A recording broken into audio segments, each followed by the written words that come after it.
Okay. So we talked about what we did last lesson, and we collected data and formed statements on that data. So today we are learning to represent the data. Okay. So what does that mean? Represent the data. What do you think it means? To show you how you worked it out, Close. Show your findings. Show your findings, yeah. So you've shown your data in tally marks, is that right? Okay. So what can you do to represent all of those tally marks that you put next to the letters of the first names of all the grade 6s? Add them up. Add them up, yeah. But how are you going to represent that? Bar graph. What'd you say then? Bar graph. A bar graph. What's a bar graph, Deline? Do you want to draw one on your whiteboard? Do you know what it looks like? We'll just say like an S and then we'll put it like this. Everyone draw a bar graph. What do you think a bar graph looks like?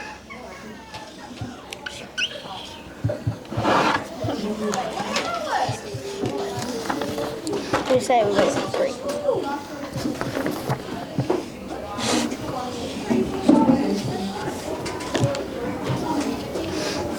All right. Eppo, do you want to share your bar graph? Do you want to explain what you've done there? Usually I like to do sideways bar graphs. Yep. It's usually a bar going sideways and you have your Show everyone. numbers right there. Okay. The numbers on the side to show the amount. Okay. What about you, Deline? Well, it looks like you've got 2 bars there. Is that right? And you've got 2 categories. Would you say? What have you tried to do there? So you got say how many you got in here, plus you got how many in here, and you go down from that number. Should you be able to see the difference between the 2?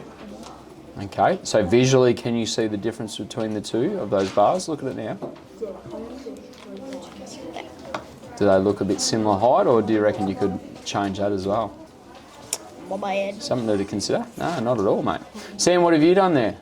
This texture don't work. Well, it kind of looked like Eppo's, but it was a bit different. So I've just made it from tallest to shortest, and pretty much I've just written the numbers here, really, and then they just... And they represent values of that bar. Is that what you're trying to do? Yeah, and you can see the differences between them, can't you? Yeah. All right, and Ruby? The same as Sam. Yeah. And I like your presentation. Looks like you've half used the ruler there too. It's really well done. Okay, so we've got a bit of an idea of what a bar graph is. Is it the only graph that we know at the moment? Or do you want to just start with bar graphs? Okay, we can start with bar graphs. They all seem to go for the bar graph, so that was a good starting base. They already collected data on the year 6s and what their first letter of their name started with. So we're going to need our data, okay, that we collected. Yep. And then we're going to try and put it in a bar graph. Now, I'm going to give you the option to use some materials. So you can see there's MAB blocks here. So there's how many MABs are in there? So they represent 10. So if a letter had 10 tally marks there, could you use these? What if a tally mark had 13 tally marks next to it? 3 of these. Okay, so we can do that. Okay, so you could use MAB blocks. You might decide that these are called unifix cubes, and you can see that they're different colours. Could you make a bar graph using those? Yeah. Right, I'm going to give you the option to do that too. Or you've got your whiteboards there. Right, you could put these on your whiteboard, or what else could you do? You could use your... Maths book. Pardon? Maths book. You could use your maths book too, yes? Yeah. But you got your whiteboard markers that you can use the whiteboards for as well. So when we were going through the task, I was conscious of making sure I had lots of resources there so they could explore and experiment with making different displays. So, have you all got your maths book? I know Sam's got his maths book. Have you all got your maths book there? All right, get your data out, and I want you to see if you can represent your data in a visual representation like a bar graph that we were talking about. Let's go.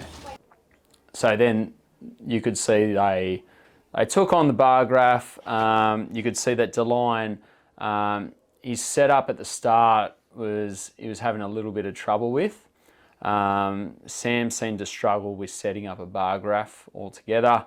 Eppo seemed pretty confident at the start as well. He seemed to have a good grasp of that, and Ruby seemed to get the concept pretty quickly too. So when they were able to share, I saw DeLine was able to, a light bulb sort of went off, and he was able to start making a bar graph a little bit better with guidance as well. A, B, C, D, E, F, all the way across that way, all the way to Z. So A, how many had A as F? Sam needed a lot of modelling at the end. So I was able to model a bar graph, and I think he'll stay in that group, and we'll have another session with him. Start with B, put that total in there. Yeah. All right, have a go at that, mate. As for DeLine, I think he could nearly be moved. He might be good to have one more session with him. So you got the letters there? The tally marks? Yeah, so what do you think you need?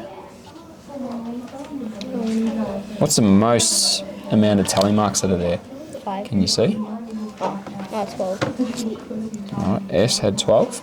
So it needs to go at least to what? 12. 12. Okay, so what do you think you might go up by? 2s. 2s? Do you want to try that? So at this point here, do you reckon that is 0? All right, and then we're going up by what? 2. 2, All right. 4, 6, 8. Can you do it? Here you go. Eppo would also be able to move up a level and experiment with different ways to display his data, as well as Ruby. I thought she was quite confident at the end and could be moved up a level as well. So all my groups in Guided Maths are flexible, and that'll be based on formative assessment. This will now go into our planner, so we can compare between each class what notes and what things we noticed in our classroom with our kids.